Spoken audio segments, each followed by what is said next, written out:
Hey folks, my name is Brian Kane and this is the Millennial Cop Podcast. Listen, today I have with me a woman who has found a very unique way to help the law enforcement community. Lisa Wimberger is the founder of Neurosculpting Institute, the Transpersonal Consulting Group, and Ripple Effect LLC. She has a master's degree in education from the University of Stony Brook, New York, and a foundation certification in neuro leadership. She is a private healing and psychic practitioner teaching clients who suffer from stress disorders, and she's created and facilitated emotional survival programs for Colorado law enforcement agencies and peer counsel groups, and she's trained members from the FBI, the Secret Service, the military, and the Homeland Security. On top of all this, she is also a member of ILEDA and the National Center for Crisis Management. Lisa also writes for Cops Alive and partners with Law Enforcement Survival Institute. How are you doing today, Lisa? I'm doing great, thank you. Hey, I gave everybody kind of a brief overview about you, but give us some insight how you got into this whole neurosculpting and meditation thing. Well, I started meditating when I was 12. I had an older brother who taught me, and it just made sense. And I didn't really understand what exactly I was doing, but it just made sense. And I religiously did the techniques that he showed me that he had learned from a professor in college. And they were simple relaxation techniques, but they just seemed to fit.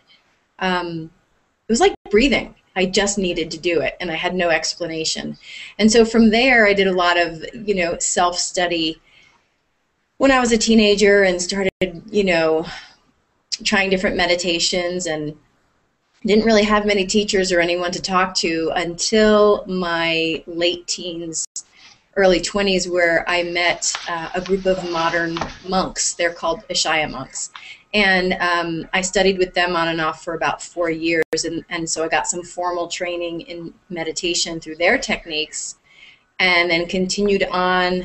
I got many other formal blocks of training.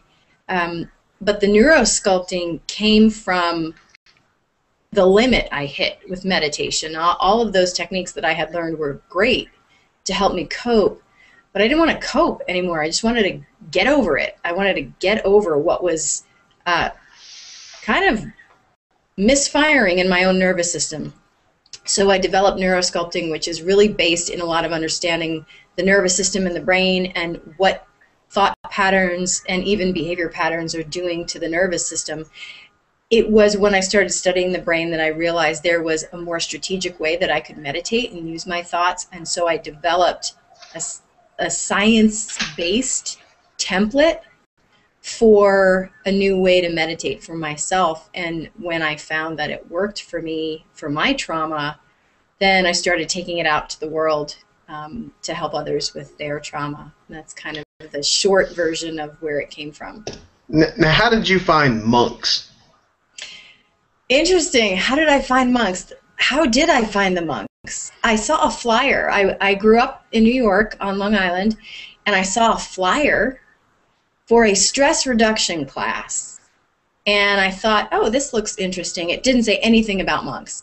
And and I went. It was in Brooklyn, and I went. It was a weekend workshop. It was going to be a Friday, Saturday, and Sunday. And I walked in, and there were these men who called themselves Ishayas, and they had different colored robes that signified different paths that each of the monks was taking in their particular practice. And the weekend really just gave me tools that I didn't think were possible. They gave me a way to cope. I was a public school teacher at the time, and not doing so well. Wow. managing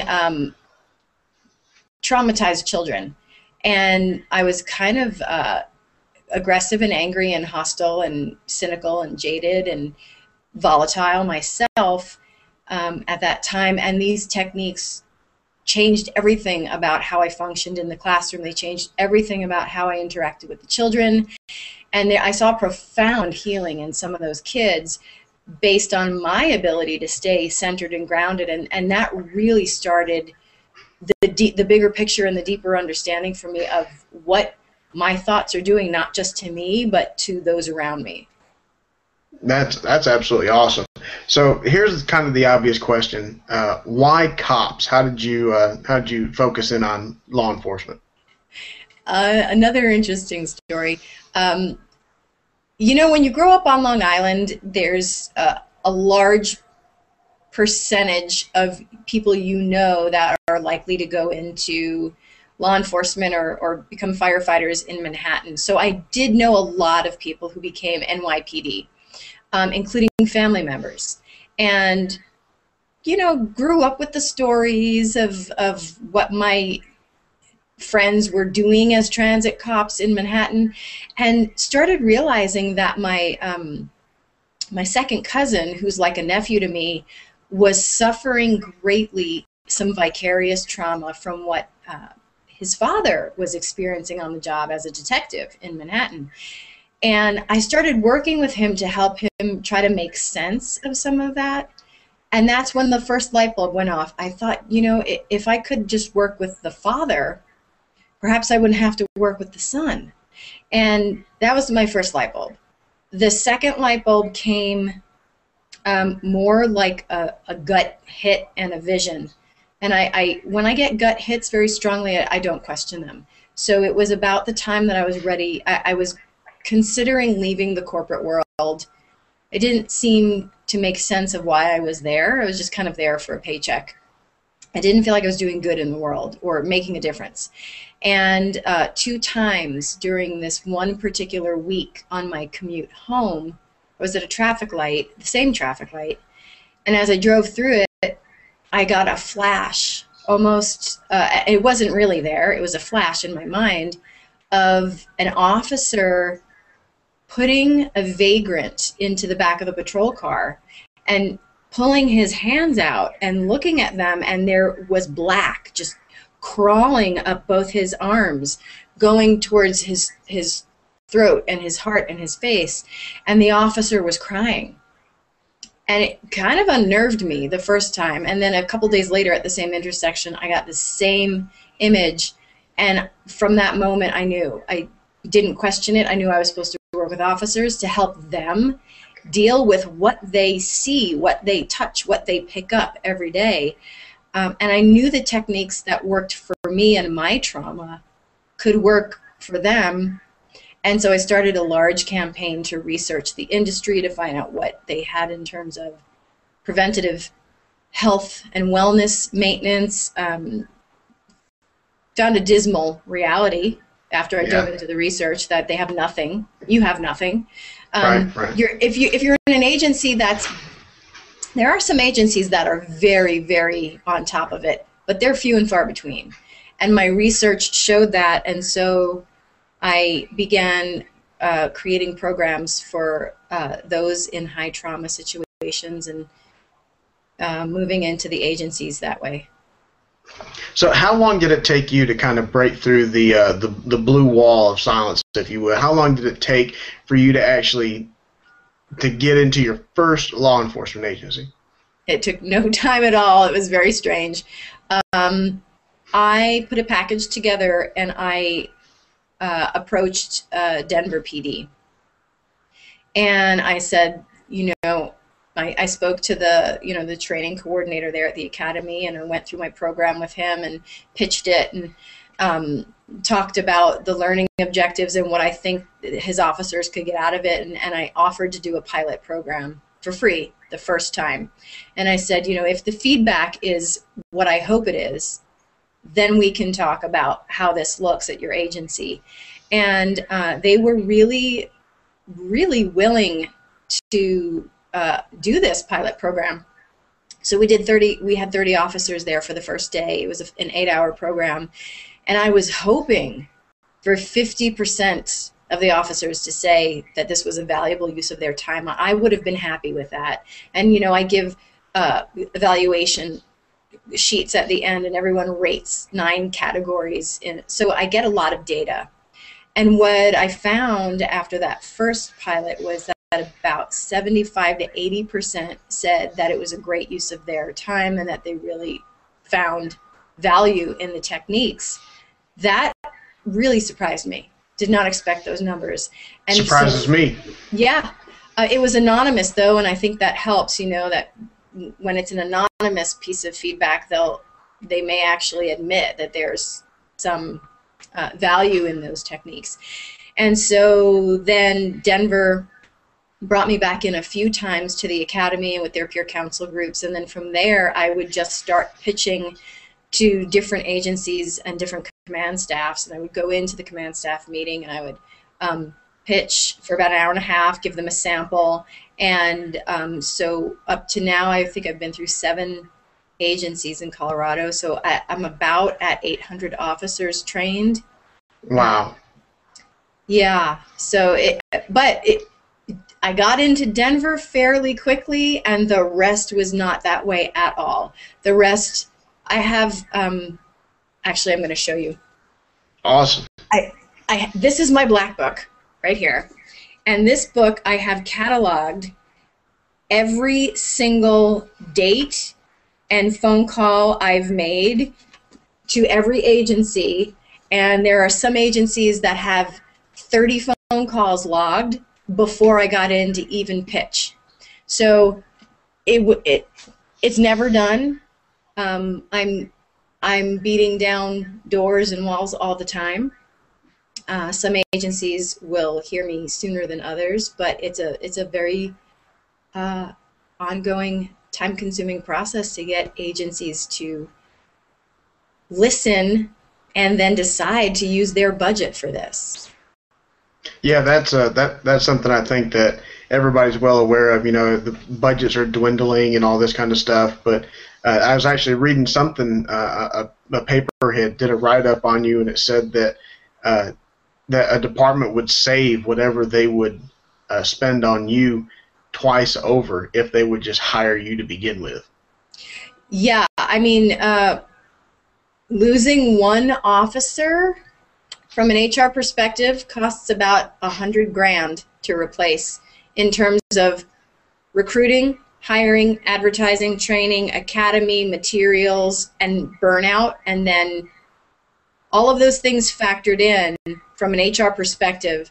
Turnover costs a fortune, and turnover happens in law enforcement because law enforcement personnel get burnt out. So if we could keep them from burning out, agencies could save hundreds of thousands of dollars. And when you're pitching a soft skills training to a tactical organization, the soft skills can be prioritized at the low end. And so it's not always upfront why people should spend money in soft skills training. But when you look at the long-term picture across the board, it saves your men, it adds years to their lifespan and to their health. It adds a quality of health to deal with the emotional well-being, and it saves the agency hundreds of thousands of dollars. That's absolutely awesome. Now, you've done this with you said almost 800 officers. What's the most common issue that you run into in what you do? What's the most common issue that you see in law enforcement? Well, the common issue I see in terms of the need is that officers you're in an industry that values a strong outward appearance, a strong outward projection. Officers are pillars. They're warriors. And that's just the outside. When you deal with what you see on a daily basis, which is, the anomalies of society, the darker anomalies of society, you do stuff with that information and with those pictures. You store it, you stuff it, you compartmentalize it, you try to forget it. But stuff has to be done with that imagery and those experiences. But the outward warrior expectation is that you should just be able to deal with it. The inward reality is you're not given skills to do that. You're not born with those skills. We're not born with skills to deal with high trauma. Those are learned. Some of us are born with them. Most of us have to learn how to cope with some of these things. And so the biggest issue I see is that officers think they don't need the help until it's too late. and they're far down that downward spiral, so that it takes a lot of work and a lot of support to pull yourself out. And then, of course, as an officer, if you admit you're in need of assistance, that can be perceived as weakness, and a lot of officers don't even want to go there. Yeah, absolutely. I couldn't agree with you more. I see it all the time where an officer is, he's going through that burnout stage, which, I mean, you and I talked before this interview. I told you, I hit a real bad burnout spot, and, we talked about kayaking and all that kind of stuff. But I see officers, they hit that burnout space, and they don't know what to do with themselves after that. They don't understand that, now they have limited bursts of energy, and they have all these restrictors on them, and no one teaches burnout cops how to not be burnout cops anymore. So just that alone, I can see that saving agencies a ton of money, because we don't do the job for the money anyway. So giving us a raise isn't gonna help us get through it. What's gonna help us get through it is actually helping us survive our own careers. Absolutely. And I just came back from ILETA, which is the International Law Enforcement Educators and Trainers Conference in Chicago, and the amount of trauma represented there is quite profound. And when I started my workshop there, I did a 4-hour workshop. Statistics can say whatever they want, and there's a lot of debate about the real statistics around officer burnout and officer suicide. So statistics aside, I started the training session with this question. I said, how many of you, raise your hand, if you've either known someone who known a coworker who committed suicide, knew a coworker who tried to commit suicide, or considered committing suicide yourself? 100% of the room raised their hands. Yep. 100%. That is not okay. Yep. That doesn't surprise me whatsoever, because I could throw my hand up for that too. Absolutely. Exactly. And that's sad. That really is sad that the state of our profession is such that we look to outside sources to verify some obscure statistic, when all we really have to do is kind of look within the ranks, and you know the answer. You just have to ask yourself, and yeah. You know the answer. Yep, absolutely. So in light of all this kind of stuff, how does what you do work? How do you actually take an officer who's stressed out and is just ready to turn in his badge and his gun, and what do you do to turn him back and show him that he can come through the other side of this? Well, the first thing I do is talk a lot about the physiology, because I think it's easy when we're in trauma and at our edge to think we're broken or dysfunctional. And the truth is, we're not broken. We have thick patterns that neurologically keep us in a certain state of being. Once an officer realizes what's going on in their brain when they feel these things, depressed, suicidal, out of control, hopeless, helpless, all these things have a neurological repercussion. When they understand that repercussion unaddressed equals the state they're in now, they start to see, oh, wait, okay, maybe I'm not broken. Maybe this is just the result of some cumulative patterns that really don't serve me. So that's the first thing I do, is let them know that unaddressed stress equals this, and that's just where it would normally go on a brain level.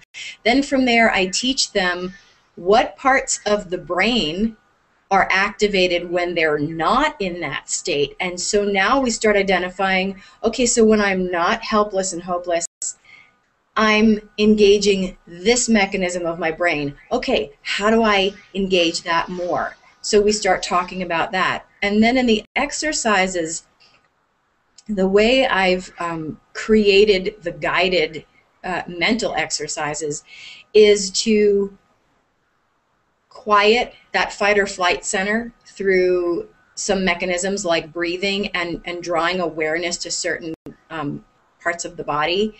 The structure of the exercise also engages the part of the brain that can turn off hopelessness.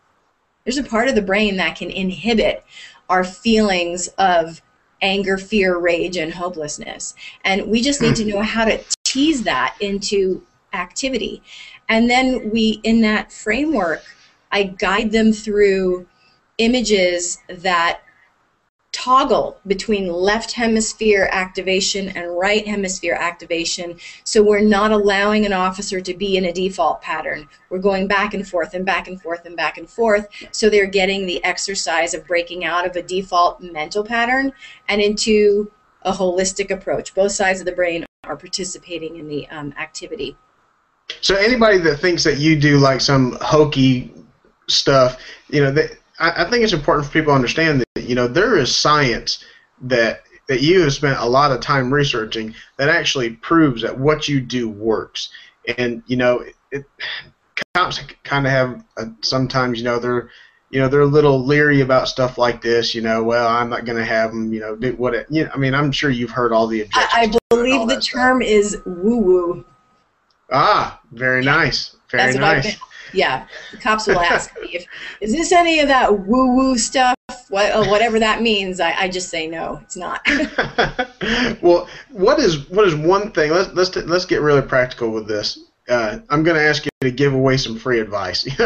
What is one thing that someone who's listening to this podcast right now, what could they do to reduce their stress level right now? Biggest, best, most immediate takeaway. Okay, when you're stressed, mildly or greatly, you're in your fight or flight center. The result of that is adrenaline and cortisol in the body. And unless you plan on running from a predator or fighting, you're not going to use the adrenaline and cortisol, which is going to store up and damage you indefinitely. So you want to get rid of that. The quickest way to bring your stress response down is to use the adrenaline and cortisol. And shaking is phenomenal. So that term, shake it off, it's not a metaphor. It's the most literal piece of advice you could get. And in fact, the military in some areas, I know in Fort Carson, they've had tremor release exercises called TREs, where you initiate tremors in your body, rapid shaking. And now it kind of looks funny, you might not want to do it in front of other people, but you can go into a bathroom and do it. And you just shake wildly, and you just initiate it yourself. Sometimes a whole wave will take over and it'll happen on its own. But once you're done shaking, your muscles have used the excess adrenaline and cortisol, and your nervous system can start to regulate again. And I promise you, shaking at the end of the day, shaking in the middle of your day, shaking after a really big adrenaline rush will help normalize you far better in the moment than many other things that I can think of. That's absolutely outstanding. Well, I know that one thing that we want to talk about as we started kind of coming to the end of this is you have a new book out. It's called New Beliefs, New Brain. Why don't you tell us what that's all about? The book is in 3 parts. It's designed to be a manual for people who need help, who don't know where to get it. So the first part of the book is the how and why neurosculpting works in the brain and the body. The second part of the book is 6 techniques, mental exercise techniques, written out with instructions for you. And then the third part of the book is made up of some case studies, 1 civilian, 2 officers, who have been using these techniques to shift their health, their physical health, their mental health, and their sense of well-being, and even their careers. So it's designed to be an informational read, if that's all you want out of it, or a manual for a regimen for the rest of your life for you to get a handle on how to navigate what's going on inside. So it's kind of like the science, the practice, and the results. Absolutely. That's absolutely fantastic. And if you guys are listening to this, I actually have a a link designed specifically for you to be able to get to this book easily and not have to spend all the time searching Amazon. If you'll go to millennialcop.com/newbrain, that's one word, NEWBRAIN, not Brian like me, but New Brain. If you'll go to that link, it'll take you right to an Amazon page that has the book already pulled up. Now, that's an affiliate link. I do receive a commission off of that purchase if you do make a purchase, but it doesn't influence your cost whatsoever. Lisa, you've been absolutely fantastic. The amount of information that you've given is just incredible. It's very actionable, and hopefully, maybe just from someone listening to this podcast, maybe it'll help someone immediately as soon as they hear it, and who knows, you may save another life. That's what I do it for. So my hope is that. Awesome. Well, give us one parting piece of guidance. Tell us how to connect with you, and then we'll say goodbye. Go to the neurosculptinginstitute.com and read up on all of this stuff. Connect with me there. There's a contact page. There's a free library for you. I've created this amazing free library. You create a login, and you have, at this point, we have 300 articles up there on science abstracts and articles on how all of this works, and it's all free and it's for you. So, and you can visit us at the Institute via live stream. If you want to take a class from the comforts of your home, we'd love to see you.